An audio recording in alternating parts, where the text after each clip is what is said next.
I've really missed those days. I miss the trips. I miss the lack of responsibility, the lack of a BlackBerry. Like I left work on Friday and I went back in on a Monday. I didn't have kids. I didn't have a girlfriend. I didn't have a mortgage. I just had my mates and rugby and a few beers, and I love it.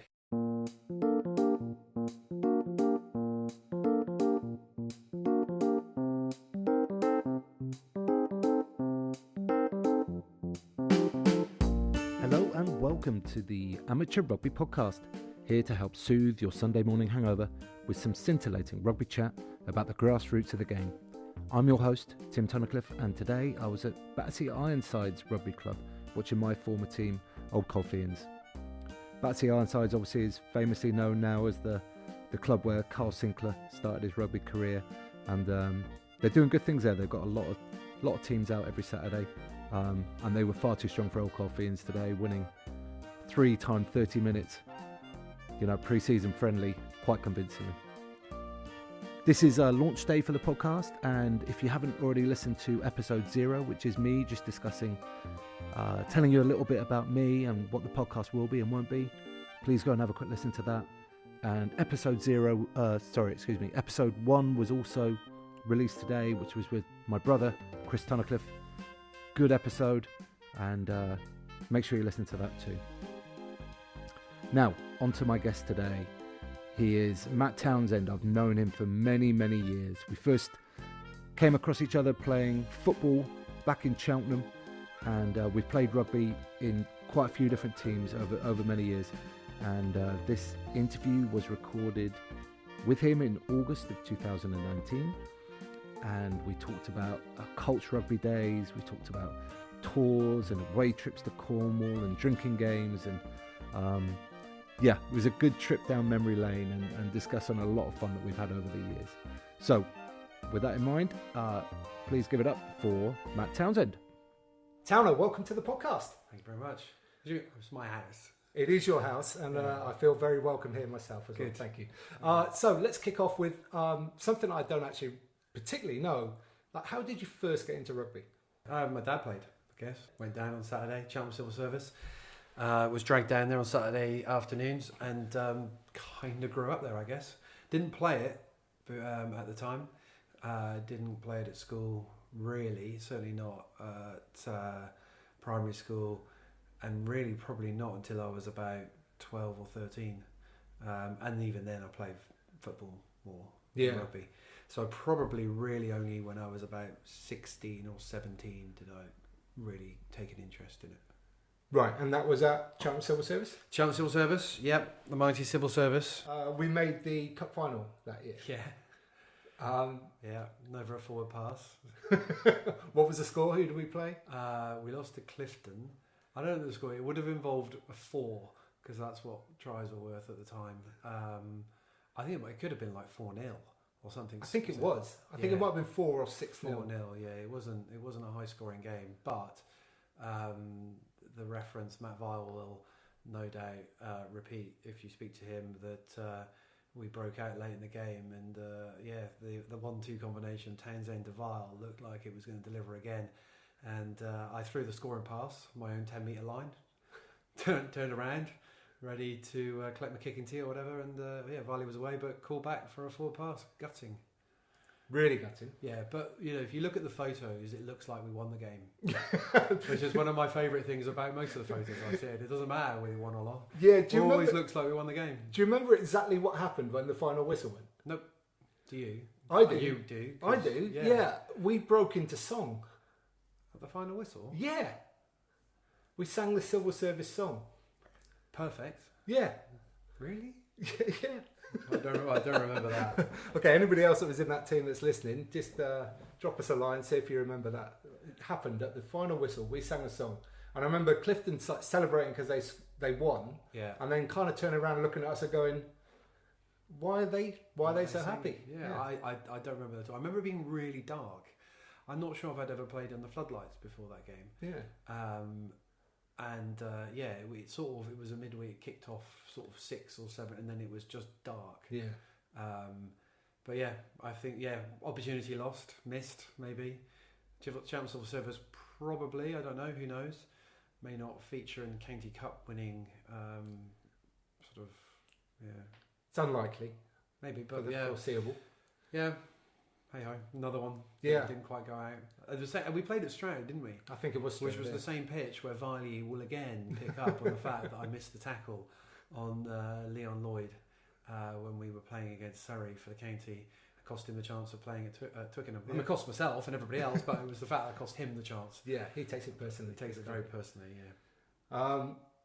But that was my first entry into club rugby. I hadn't played for any other club before that time. I played at school.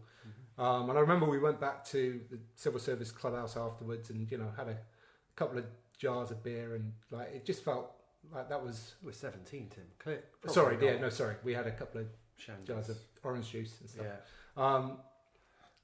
Yeah. And that was my first entry into club rugby, and I just remember enjoying it greatly. But then we went on to play together at Cheltenham Colts after that. Yep. Did you play in the first year as well? Yeah, I played 2 years at Cheltenham Colts. Yeah. Just some memories from there, Towner. What were some of the things that really stand out for you? Well, I'd watched my brother play there, Danny, a few years before. Not the most gifted of rugby players, but got stuck in. Yeah. The famous front row with Dolly and Piggy. And I'd been away. I think I'd been to watch them, or I'd gone on a coach trip or something with them, and I think I might have even played in a pre-season Sendy, but I was just completely taken by it. It was a completely different environment and full of loads of people who could play rugby rather than one or two, and sort of had a bit of history, and it was just it was very, very different. So I sort of knew that's where I was going to go and play, and then obviously you're playing with the guys in the year above. When you're still that age, you sort of still go by school years. So there was a lot of the guys there who probably played a bit with my brother. So it was Crispy and Mudders and Hyder was obviously in and around there. Pitters. It was just Stu Michael, load of really good lads, good players, and I was the sort of the young lad newbie, still quick in those days. Yeah, rapier quick, I believe. Got straight into it. I think I turned up fairly late to pre-season, and but sort of snuck in and didn't look back.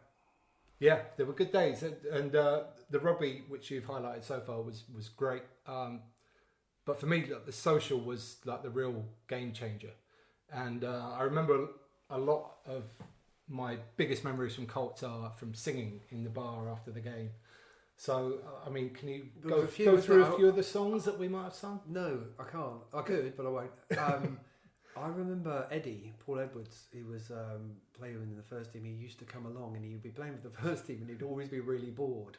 And he was a former goal and he'd always come over and join our table and turn it into some sort of drinking circle, and that was where it would all go from. I also remember some really weird things about that. I always remember, and this is nothing to do with really rugby, more to do with inflation, which I'm not sure as we were hoping to cover. Let's go with it. But I remember the times when people would go out. If you had a 20 quid note, you were out, as it say. And that just flabbergasted me now. 20 quid was an entire night out, possibly a curry, probably the dog and duck. That was it. You were in, and I just don't know how that even works now. But I sort of remember the idea that I didn't really have money. I remember John, my old man, would slip us a tenner or something like that. But I do remember if you found yourself with a 20 quid, that was going to be a big night. One piece of paper would do it, basically. One piece of paper. I think you had £20 notes in those days. I think so. Yeah. I remember a lot of that stuff. And as I said, I've been a little bit around it with my brother and seen a lot of the drinking and that sort of stuff. And it was full on. But you put a load of 18-year-old lads together and a bit of rugby and a bit of booze. I guess that's what you expect. So yeah, there was a lot. The coach journeys. It felt like we always played away. Yeah. I think about a lot of that in my early games. Don't remember many home games, just always remember the away trips. I remember the birthday tray. I don't even know. I think it was a Mikey Pittman thing, but it was just brutal. What was on the tray? Well, a tray of drinks and a Mars bar or a pickled egg or whatever. But it was it was brutal. I can't remember we played up at Rugby Lions or somewhere up there. We won 100-0. Wasn't much of a game, but somebody did a tray. I think it might have been the first one. Certainly the first one I remember. And it could have been Adam Robinson. It could have been Pitters. It could have. I don't know who it was, but somebody did it and would just ruined it. It was the funniest thing I ever saw. And actually, I also remember, God, this is terrible. I remember in the year after, we decided that the tray was a little bit too brutal because people would have a birthday tray, then generally just have to go home. So we thought we'd change it. Do you remember what we changed it to? No, I don't. No. So we decided that to make it a bit more palatable, that we'd instead of giving somebody a tray of like 8 or 9 drinks, we'd change it so that everybody else in the team would buy the birthday boy a drink. Yes, and I believe I may well have been one of the first people on the receiving end of it. But I don't know, I'm pretty good at maths, but I hadn't really worked it out. So rather than having sort of 8 or 9 drinks in a really short period, you got about 18 or 19. Well, actually, in the days then, like we used to have 20 plus 25 in the squad. Yeah, we had a big squad. And everybody was really excited to buy you a drink first, mainly because somebody would want to buy a tomato juice, probably Gary Herbert, because it was disgusting and cheap. Yeah, there would be a lot of throwing up and all that sort of stuff. So yeah, I do remember those days up in the Prince Wales Stadium, round the tables, Eddie calling the shots. Yeah, good days. Good days. Yeah, the Colts rugby was great. There's no question about that. But then we moved on to the senior teams. This is on the brink of professionalism. Yeah, small P. Yeah. Do you remember getting our first contracts for Cheltenham RFC? Vaguely, yeah. We've been away. Remember, actually, do you know what? Going back, the thing we always did, and we did it in the seniors, we went on that pre-season tour to Breedon. And I always remember the funny things about that was, I think it was my first year in the Colts, and Breedon Rugby Club or school had these beautiful pictures on the banks of the Severn. I think it must have been the Severn, and it was this glorious sunny day, and we'd gone out there. We had no money, so literally, I think my dad and Woody had made like 4 loaves of bread into cheese sandwiches and some crisps and a load of water, and that was there for the day and the evening, I think. And we did a load of training, and then it was so hot we were sat on the banks of the river, and again there was 20 of us, and I remember somebody saying, "Oh, how much to dive in? You know, how much would you do it for?" And someone said, "Oh, you know, I can't remember, like, I'll do it for 40 quid." And somebody said, "Well, hang on a minute, there's 20 of us here, who wants to put 2 quid in?" And someone said, "Oh, maybe not 40." And somebody said, "Oh, would you do it for 30?" And then so I remember saying, "Here's something, would you do it for 25?" And we just heard this splash. And I know Chopper Long had just dived. The number, I think, maybe we were going up. That would have made more sense. Okay, yeah. We were going up in numbers from 20 or whatever, and we'd hit a number which worked for him. And the next thing we knew, he was in the water and diving, and it's quite a wide river. It's not, and strong flow as well. Hot days. This is what you read about people dying in these things. Anyway, Chopper was a fit lad, good swimmer. But because the current was so big, he sort of started swimming. By the time he got out the other end, he was like 150 metres out the bank. So he had to get out the bank, walk. And he started to walk in, and he was going to come back in. We're like, no, you've got to go another 150 metres the other way. He's like, probably 200, you'll be tired swimming back. And I always remember the negotiation and the splash. But yeah, so Breedon, and so I think, to bring you back to your question, we'd been on the senior squad had done a weekend in Breedon, which also involved a night in Tewkesbury, which probably not suitable for this, but that was some that was an interesting night out, a social experiment. If I've ever had a night out in Tewkesbury, that was it. Yeah. I think at that point, and then they were going to narrow down the squad to, I don't know how many players we were getting in contracts, and we were in it. And I think it was either then or the next training session we got the letter, and I think we got like 20 quid a week or something. I'm not sure it's even that. I remember we went away for a little trip, and I remember us reading through the contracts at your mum's house in Cornwall. Oh right, and I think it was like, do you know we went? It was after that weekend we got in the car and went down. Did we take Danny McCauley with us? I think we did. And it was like £12.50 a training session or something like that. We didn't have 20 quid. We didn't have a match fee. Having said all that 20 quid was nothing. About 2 seconds ago, I was saying 20 quid was a proper night out, which in today's terms, right? Not if you're out. I mean, that's probably 500 quid for you maybe. Well, yeah. I don't know. I do remember it. It was sort of exciting, but not. Yeah, I don't know. It was strange. I found it strange. I didn't really find it that interesting. If I was honest, I didn't really enjoy the squad at the time. Yeah, it felt a bit. Yeah, I don't know. You sort of come out of Colts rugby and everything's really fun, and then you get into the first team squad, which was just full of ex-Gloucester boys and a load of guys from Wales who were all big and hard and not that much fun. Yeah. But I think I didn't really stick around that long because obviously I went off to university. So I think when the rest of the younger lads came through and took over the sort of the first team squad, I think it was more fun. But those early years. I was only sort of 18, 19. Yeah. Played a handful of games. But yeah, those were the Colts were the fun days. So the under 21s, we forget the 21s. Yeah. With Big Dave Stout, scary coach. Yeah, I don't know. I think I went to probably about 20 or 30 under 21 training sessions, and I think we did tackling practice for all of them. Yeah. Which, as you might imagine, for me, wasn't the best use of my time. Yeah, that's all he cared about, big hits. Talking about the 21s, I've actually got something to show you.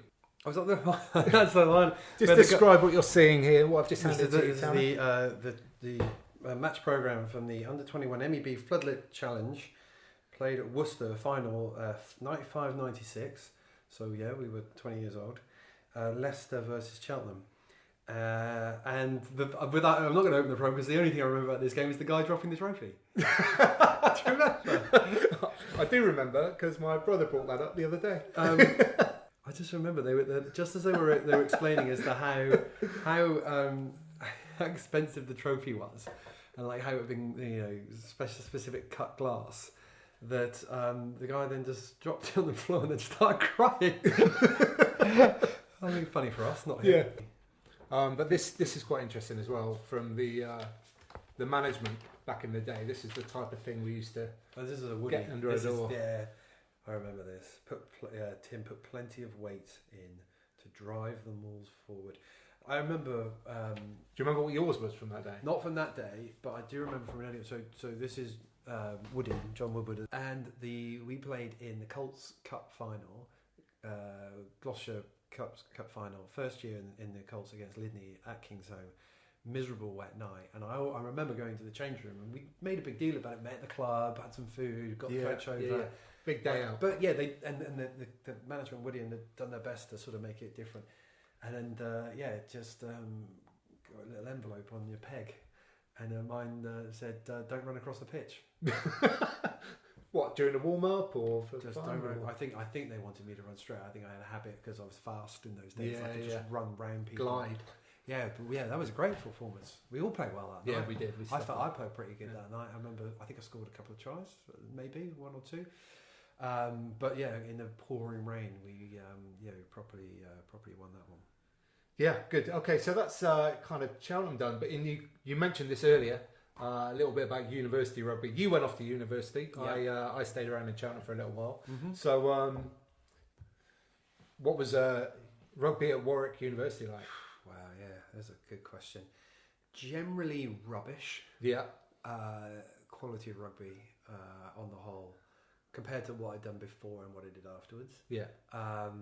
But a lot of fun. I mean, that's what I'm more interested in, to be honest. Yeah, I mean, just completely random. I guess, as well for me, growing up in Cleve, Cheltenham, and sort of growing up in Colts, I was just exposed to a range of people that I just never met.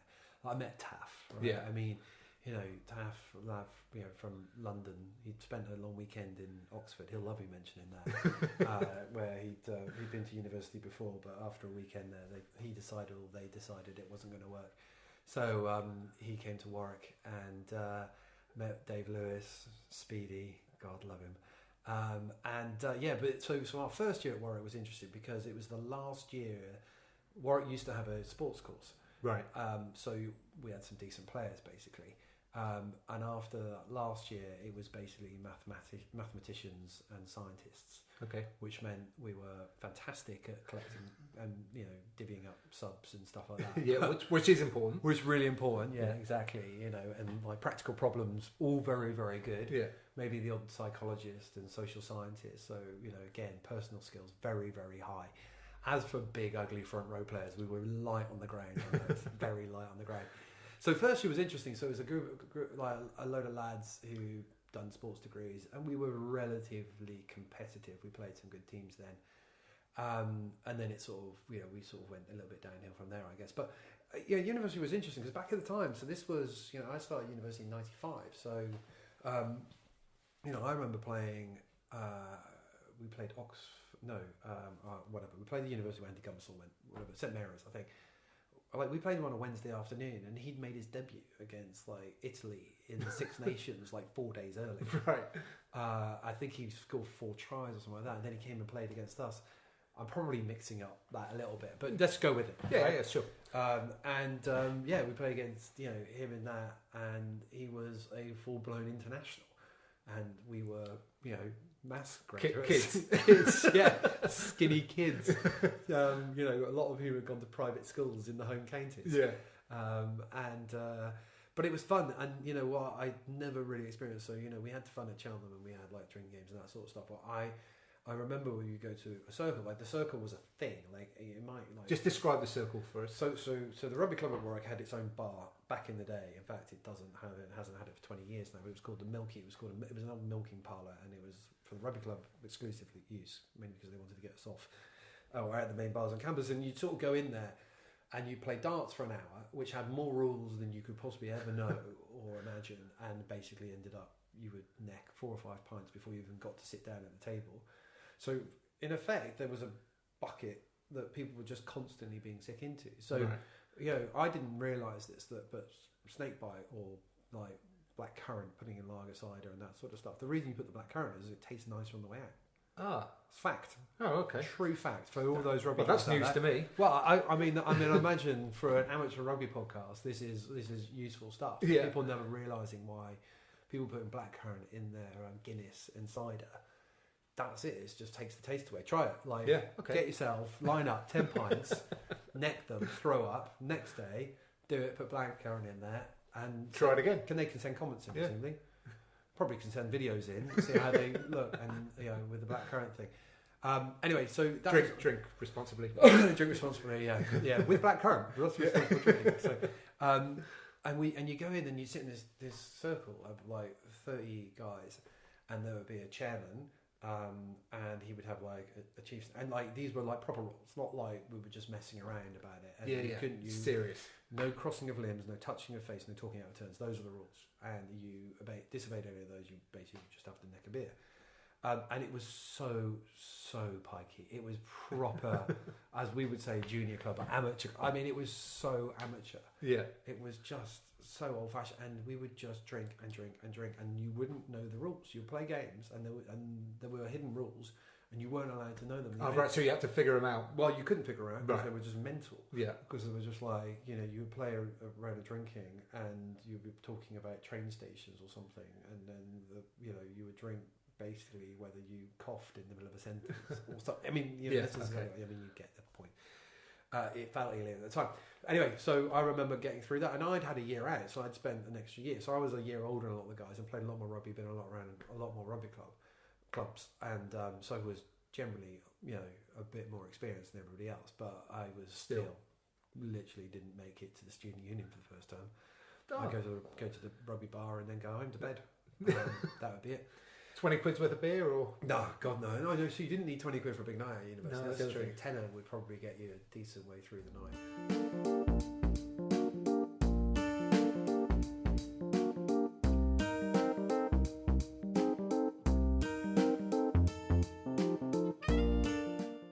Okay, Tanner, why don't you tell me a little bit about university away trips? No, before I do that though, just to be clear, you need to tell everybody what just happened. So we had some technical issues. Yes. Where essentially the SD card became full.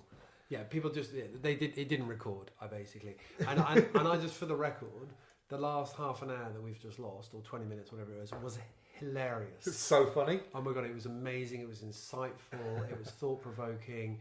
It was everything you would want from your first amateur rugby podcast. So I fear that whatever we do now won't be as good. But possibly true, but we should do it anyway. Let's try. Yeah. Okay, so where do we get to?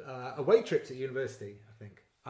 So it would basically involve, there would be a lot of running around trying to get people. So it was herding cats to the nth degree, which I think everybody has experienced at one point or another being part of a rugby club. But I was pretty good and organised at this. Yep. And it would be very regimented. And so we'd generally get people in.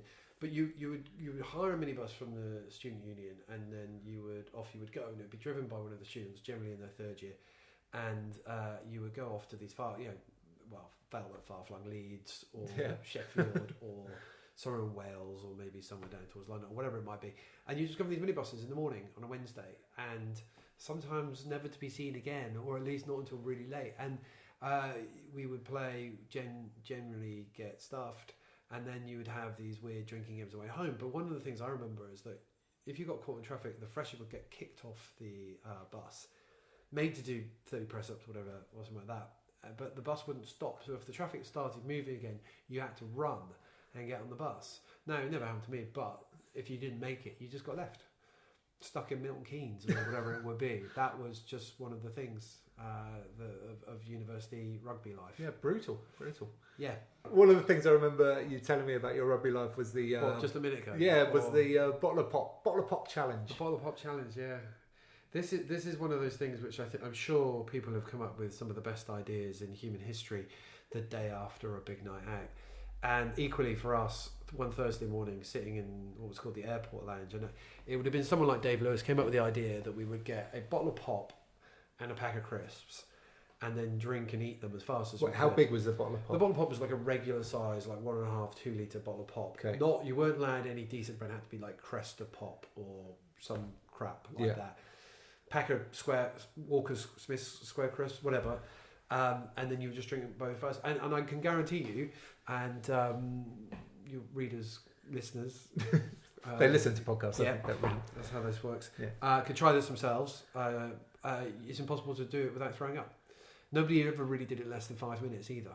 And it's just brutal. And I don't know why we did it. And yet we did it like week after week after week. And we always delighted in getting somebody else involved who happened to be walking past at the time. Yeah. Awesome. So that was university rugby. You need to talk about Mark Lamar.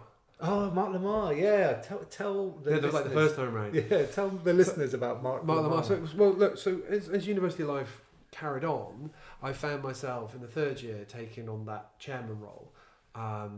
It seemed, as it turned out, it was quite suited to running those drinking games. Because I knew all the rules, I was quite happy not to tell anybody else. And between myself and Taff and some others, we ran the circles. But I always remember there was a guy, he's called Mark Lamar, that may or may not have been his real name, literally no idea.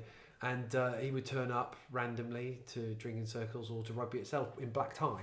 That was the type of guy I was. Super smart guy, maths degree, I think. Anyway, he was third team captain, and I've seen these people all through rugby clubs. There's always one guy who captures the imagination of one of the lower teams, and to the point that nobody actually wants to play for any other team other than that. And I remember we had it at Colts, I think, in the second team. I remember back at Cheltenham Civil Service, a guy called Billy Bryan used to run the second. Everybody wanted to be in that team. Anyway, Mark had that with the third team, and he used to always take out the younger guys, and they would go off on these away trips. And he only ever wanted to play away games. He wouldn't really accept home fixtures, so he always wanted to go on a road trip.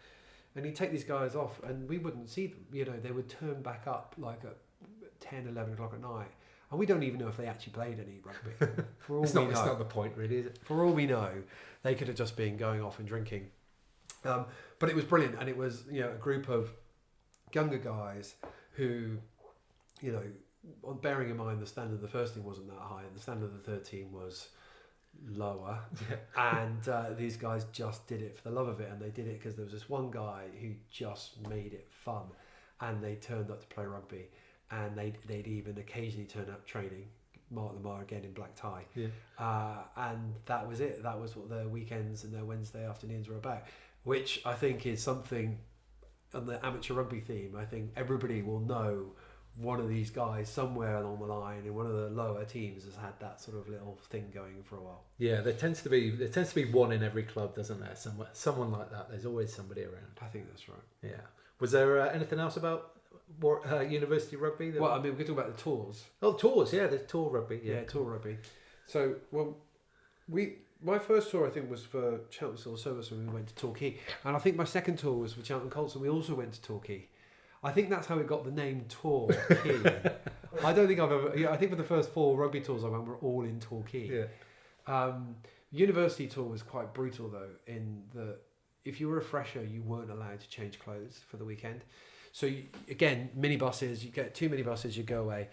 And we went to Dublin in my first year, and I wasn't allowed to change. And I had to play rugby. So I had a rugby shirt, and I was allowed to put jeans on, but I had to play rugby. and then that was it for the weekend. Right. And it was just horrid. And I don't remember any of it because I just remember being drunk entirely for the weekend. I remember nothing of Dublin for that. In fact, I went back to Dublin like when I was when I started work 7 or 8 years later, and I literally couldn't remember a single thing about it. And I think we went to Jersey or something like that a few years afterwards, where we were able to like kidnap people and like bundle them into the back of a Actually, minibus. genuinely kidnap people. Genuinely kidnap them. Well, they were members of the rugby club, but bundle them into a minibus and hide them under the seats when we got the cross channel. Imagine trying to do anything like that, crossing a border these days with like some drunken rugby guy like hiding under the seats for a minibus. But yeah, that's what we did. Amazing. Yeah. And then this is the other thing, right? So for those of any university rugby, there was all these weird things, but we had this thing on tour called the DA jacket.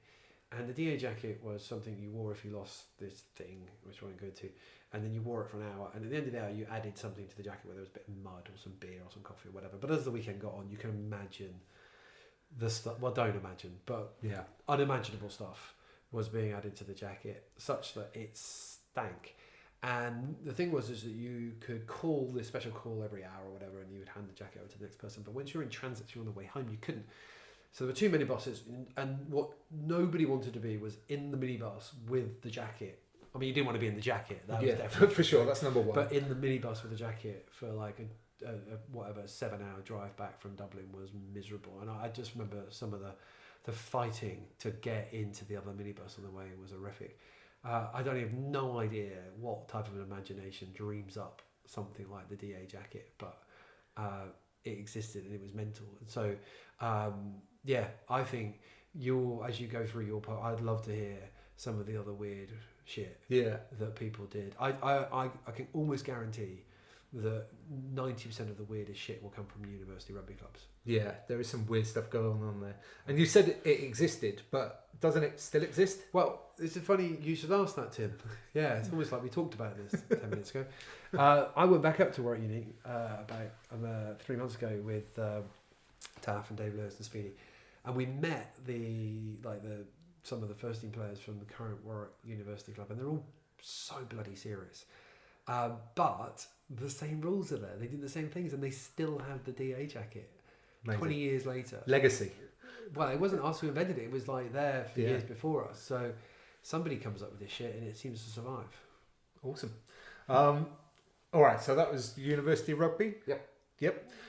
Then we moved on up to London at pretty much the same time, and joined Old Colfeians, which is a proper amateur rugby club.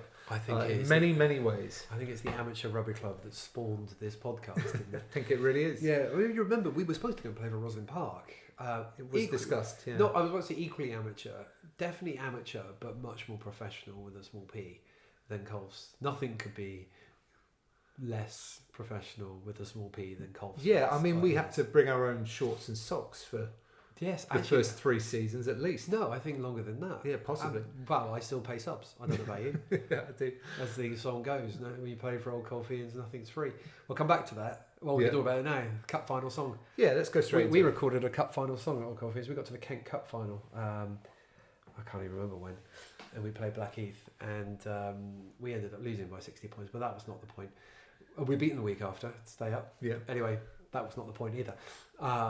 But we recorded a cup final song, and we all went into a recording studio in Soho, and we recorded a version of The Gambler by Kenny Rogers, but with the chorus that basically said, when you play for Old Colfeians, nothing's free.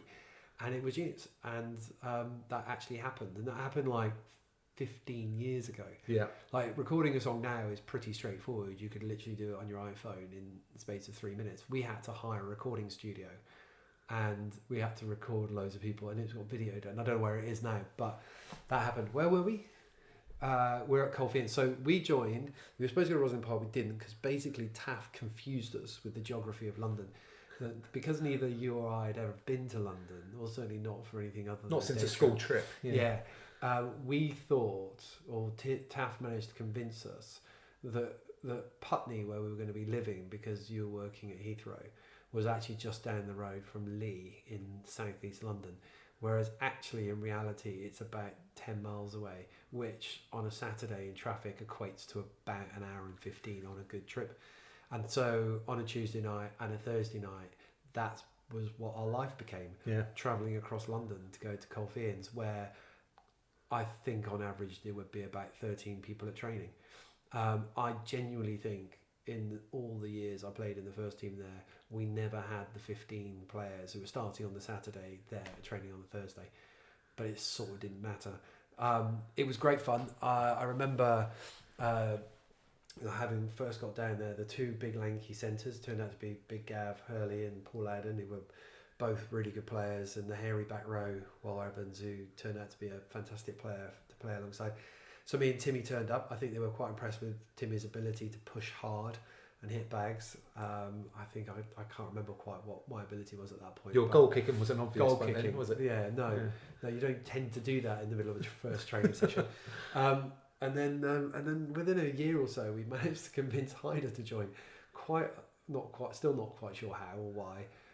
But Hyder, for a man who's 4'5", was literally head and shoulders above. I mean, literally everybody we either played on our team or against us for about 2 or 3 seasons. Unfortunately, just kept getting injured, which is a bit annoying. But when he did play, he just sort of raised the bar, which just led us to have this amazing time. And all rugby clubs have this great range of people in them, but I think Colfeians has this brilliant range or inequality, if you like. I mean, it sounds like a bad word, but like this diversity of people that when you're in central London, we have people who worked in the city who were doing exceptionally well for themselves, and then you have people who were teachers or firemen or whatever, and it just did not matter. It was such a level that you wouldn't, if you walked into the changing room, you wouldn't know who was who. And I think you'll get that at lots of rugby clubs. But there just seemed to be such a huge range that it became a real strength for us. And so we ended up getting promoted to what was National Division 3-ish. 3, yeah. Level 4, mainly off the back of Hyder and one or other 2 decent players. And we just had so much fun. Yeah, it was like the world opened up to us, really. When I say the world, I mean Cornwall. Because there were 3 Cornish teams in the league that year, which essentially, the way we played it, it meant that we had 3 extra tours that year. That's right. Yeah, we would meet at Paddington for whatever the 5 o'clock train on a Friday night. We'd pile on the train and just get stuck into a few beers. Just for nerves, pretty much nerves. Yeah. Just to settle the nerves. Yeah, a lot of nerves to be settled. And we drink all the way down, and that's a 4 or 5 hour train on a Friday night, and then you get to the salubrious Queen's Hotel, the front in Penzance, and we drink a bit more, and then we get up in the morning and we go and play. And I remember the first time we played at Penzance was like a proper stadium, like 1,000+ people watching. We were taking photos of in the stand and stuff before the game.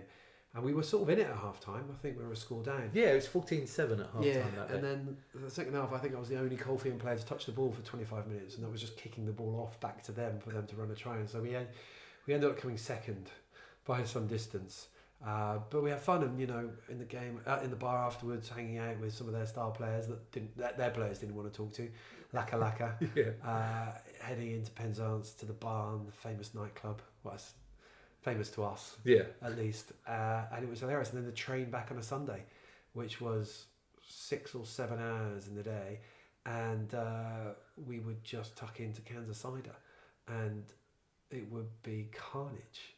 I still remember Sammy Bolton cutting his head open once. I think he was doing scrummaging practice, because that's what front row players do. the day after a game. Yeah. And he was scrummaging, and he ended up like going head first into the side of a chair and cut his head right. But the good thing was we still had Winnie, the physio, with us, who was able to effectively stitch him up and put a proper Mr. Bump bandage around his head. All in line, we'd all obviously upgraded to first class, only £10 at the weekends there, and we were sort of sitting there and bemused other sort of guests as we sort of gradually got louder and louder. Spilled blood and generally had a good time, and then piled back into London. Naked taxi across town. Yeah, that happened. Naked taxi. I mean, where does that come from? I know where it comes from. It's Mike Pittman. naked bus for stag do's back in the Cheltenham Colts days. So I really miss those days. I miss the trips. I miss the lack of responsibility, the lack of a BlackBerry. Like, I left work on Friday and I went back in on a Monday. I didn't have kids. I didn't have a girlfriend. I didn't have a mortgage. I just had my mates and rugby and a few beers, and I love it. And I get frustrated, as loads of old farts like I do now, when you look around and clubs can't get teams out, and I don't understand it. And I think the guys who are playing, like, there are so many more distractions. I understand, like, the world's changed, but people will look back on this. Like, I don't regret a single day that I spent traipsing across the South Circular or turning out on a Saturday for any of the teams I played for. And if I could have had more years doing it, I would have done. And I look at these people doing it now who are so flaky and decide whether they want to play or not. I just don't think these people realise what they're missing. And I don't think these people know that, like, in 10 years' time, those choices and that placement they've got now, that they just won't have it. All right? And now they should just be making the most of it. And, you know, not everybody's the same, and we grew up, I guess, in a similar way. And I suspect most of the people listening to this thing, you know, of our age will all really resonate with that idea of hanging out with your mates, playing rugby, having a beer afterwards, being some of the best days of your life, and looking down at the people who are in the game now and not understanding. Like, you shake your head, you don't get why they don't want to do it, and you think that they're going to regret it. Maybe they will, maybe they won't. I don't know, but it frustrates me because I would love to do it again. I would love to do more of those days, and I can't because I'm old and decrepit. But you know what, I give for one more of those days to be like 27 years old, in reasonable level of physical fitness, with goal kicking eye in, playing with that group of guys. One last trip down to Launceston, Redruth. I think I'd choose Redruth. Al Kennedy with his guitar. Obviously not playing because I want to play. Right? Yeah. But yeah. you know, what would I give for one more of those days? Quite a bit. Well said. Said. Thank you. Lecture over. Now, you mentioned Laka Laka there a little while ago, which is was he Fijian? I think so. I think Fijian. Laka Laka Waka Navea. I only ever saw the back of his shirt. Yeah. So he's an example for me of somebody who was just way better than the league that he was playing in, and this happens in amateur rugby all the time, where you just get somebody who's head and shoulders way above the rest. So I was just wondering if you knew or who that player was for you. Yeah, it was another Cornwall trip, although technically in Devon, just in case there are people from the southwest of England watching and getting a little bit angsty about where Cornwall starts and is. I think we were down at Launceston, and there was a guy called Mark Fatialofa who played inside centre, and he was just on a different planet. And I was playing at 10 and Ollie Chapman was playing at 12, and in the first minute or so he took a ball off the top of the line out, ran over the top of both of us. Not the hardest thing, I guess, in hindsight. Scored a try, walked back and walked past and said, going to do that all day, Bri. And he was true to his word. Yeah, no liar, that man. No, but he ran over us, he ran round us, he flicked passes at the back of his hand, round his back, he was throwing 25-metre missed passes, left hand, right hand, and he broke Martin Davies' nose. All in all, an afternoon of which he was just on a different planet, and I'll never forget that. Like, the guy was incredible, and I think he was in his like mid-30s at the time. He played a few times with Samoa, but that was a sobering day. I think we lost that one by 50 plus as well. Yeah, we did. I do remember that day. He's definitely another one of those. Good sing-song in the bar afterwards, though. I think we did. Yeah, did Al have his guitar? I think Al Kennedy and his guitar. Yeah, was definitely there. Okay, so rugby's got a great way of bringing people together. So one of the best examples in my entire life I've ever seen of that was your 40th birthday. So I was just wondering if you'd like to tell a story about that. Yeah. So as I approached my 40th, I told my wife that I wanted this extravagant, glitzy, expensive, cool, happening party up in London somewhere in a really swanky nightclub where all my mates could come and we'd have this really amazing, cool time. And my wife ignored that entirely and decided what I wanted was actually a load of my mates, recent and sort of more sort of past history, to all get together at Colts on a sort of cold and wettish November day for a game of rugby, followed by a load of beer in the bar, a bit of singing, a bit of music, a bit of food, and a bit more drinking. And she was absolutely right. That is exactly what I wanted. It was amazing. You know, people turned up from all corners of the world. I mean, Hyder flew over from New Zealand, courtesy of Tainer 2's air miles. Griff and Sudoku flew over from LA. I think Taff from Amsterdam and Lockie from France were sort of felt a little bit cheated on that front. And then all the Cheltenham boys. And I always remember as well my brother saying that actually one of the reasons the Cheltenham boys enjoyed it so much was that it was one of the first times they'd all got together for quite a long time. And I'd forgotten that, having left Cheltenham sort of 20 years earlier, that, you know, when everybody was still playing at the same club, they'd all gone off in different places, had kids or stopped playing or played at different clubs. But, you know, as a Cheltenham Colts old boys team, they all came back together and played. It was just an amazing day. In fact, I remember you, Timmy, saying that it was probably one of the best days of your life, so God knows what it must feel like for you. I also remember Ollie Chapman, who didn't make it, sending me a text saying I would have missed almost anything, including my own wedding, to make it. Unfortunately, my sister wasn't quite as accommodating. But it was just a great day. It was good to see all the old Cheltenham boys that I played with all those years ago, coming together, having a good day out, mixing with the Colts boys, and having a good properly old-fashioned night out, playing drinking games, which I don't think had seen the light of day for 20 years. You know, drinking a few shots, maybe having one or two many, a few beers, and that's like good day out. Yeah, it was, as Towner rightly says, one of my favourite days of my life. Just a great example of rugby really bringing people together, and those bonds that you sort of build as young people or at whatever stage of your life, like they stay with you forever, and that was a really good example of that. We went on to play a little bit of vets rugby after that, you more than me, but so essentially what this means is my first ever game of club rugby was in the same team as you, and my last ever game of club rugby was in the same team as you, right, for Colts vets. Yeah. I mean, you know, who knows? I mean, at this stage, I still think I've got it. I still think I'm 25. I play touch rugby on Sundays. I get injured within 10 or 15 minutes most weeks, just by pulling a muscle. But I genuinely still think I'm 27, 28 and playing rugby that I could, you know... You can make a difference. I can make a difference. Yeah. I think I can just get the rough runners off me. Anybody with any pace whatsoever. I could just fix the fly half. Like, I could just make it happen to me. I mean, it's, So, yeah, I'm not saying never yet, but I do think these days my appetite to play proper rugby it's pretty slim, I have to say. Those days are gone, I think. I think the days are behind us, yeah. Okay, right. So, moving on. It's fair to say that the rugby laws are complex, and I don't think anybody really understands them completely and fully. Well, you've got to remember, I spent most of my day dealing with tax laws, Timmy. So. That's true. So you are quite studious. Actually, that's a bit of a lie. I don't actually know that much about tax either. I just wanted to throw that in there. Yeah, just to break your train of thought. Yeah, you did. So, you know, I just think that whether you know all the laws or not, there's no reason not to try and improve all the time and try and get better. So, with that in mind, Towner, it's time to find out if you are a rugger law bore. Sir, are you sure that's correct? Okay, Towner, your law question.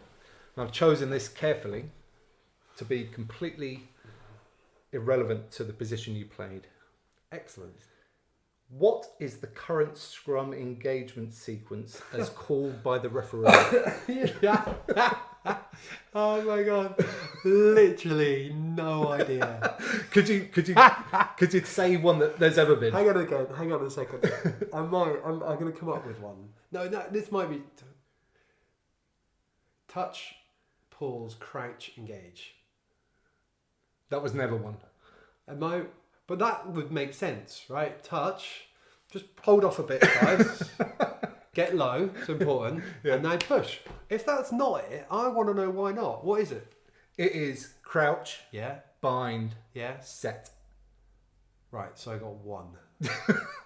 What do I get for that? Nothing. Show me again. Crouch, bind, set. Yeah, whatever. Who cares? So, Townie, you're not a rugger law ball, unfortunately. I'm not a front row rugger ball law ball. Come up with that. Okay, moving on to quickfire questions. we all love a bit of kit, a little bit of stash. Yeah. So, first question is, what is the most favourite bit of stash that you ever received as a player or a coach or whatever? I think Colfeians Italy tour shirt, circa 2006 or 7 or 4. I think it's 04. Yeah. I mean, does it matter that I designed it? I organised the tour. I came up with the idea of doing it in green, white, red. I just remember I gave it to Gareth Lewis actually, and I went to stay with him in New York. What was the shirt? Describe it to me. It's just it was we sort of couldn't come up with the Colfeians. We decided to do it in the colours of the Italian flag. Of course. Yeah. I can't remember much, but I just remember it being really, really good quality shirt. I remember it well. I think I've still got mine actually somewhere. Possibly. Here's a fact. I don't know any rugby stash other than one pair of Colfeian shorts. Threw it all out. Well, I say I threw it out. D threw it all out. Okay, moving on with the stash questions. What is your favourite kit of all time? It can be any team from any era. So not one that I've worn. Not necessarily one that you've worn. It could be any team. It has to be the white New Zealand kit from the '95 World Cup, Christian Cullen era. Is '95 the right one? Yeah, South Africa. Yeah. Well, I remember them destroying Scotland in it. Actually, Cullen may not have played in that game, but yeah, that kit, the black collar. I always remember wanting that shirt, never getting it, but loved it. That's a great shirt. I'm a big fan of that myself. Last question on stash. Any current kits that are out there? Current stash. Do we have a whole section current on stash? Current stash crush. Yeah, I'm not sure if your audience are that interested in stash. Maybe it's just me. Do I have any current kit? No. Yeah, no, none. No, none. None teams that you think, no. That's good kit. I don't like Don't to care wear that. about it kit anymore. No, I used to be, I don't know, like I remember it was a thing. I remember new kit and like socks in particular. I used to quite like nice stripy socks and that sort of stuff. But no, not interested. No, fair enough. I think if I had to buy a shirt, it would probably be a Lions shirt. Okay. That's the end. So thank you very much for coming on the podcast. Much appreciated. Yeah. Just wondering if there's anything you could offer the listenership. If anybody is interested in going into a Big Four career in county or otherwise, and they would like maybe a little leg up, maybe give me a call or drop me an email. Yeah. Or drop Tim an email and he'll get in touch with me. Yeah, happy to help. I've helped a number of rugby players in the past in that regard, and I think I would be happy to help more. Well, that's a lovely offer, Towner. Yeah, Get in touch with me, aspiring auditors, and I will pass your details on. Great, thanks, Towner. So thanks once again to Towner, and a special thanks because we had to, as mentioned during the podcast, re-record a section that was probably about 20 minutes long. So patience was very much required and appreciated. So if you've enjoyed this podcast, you could like, comment, share and subscribe. But what I'd really like is if you mention it to someone in person next time you're down your local club. I will be back with you next week when my guest will be Martin Davey. Now he's a former teammate of mine. He's a former workmate of mine in the London Fire Service. And we actually ran the first team at Old Colfeians for 3 seasons. I was director of rugby and he was team manager. So we've got a long history in the game of rugby, and we're going to share some of that with you next week. So until then, get out and play.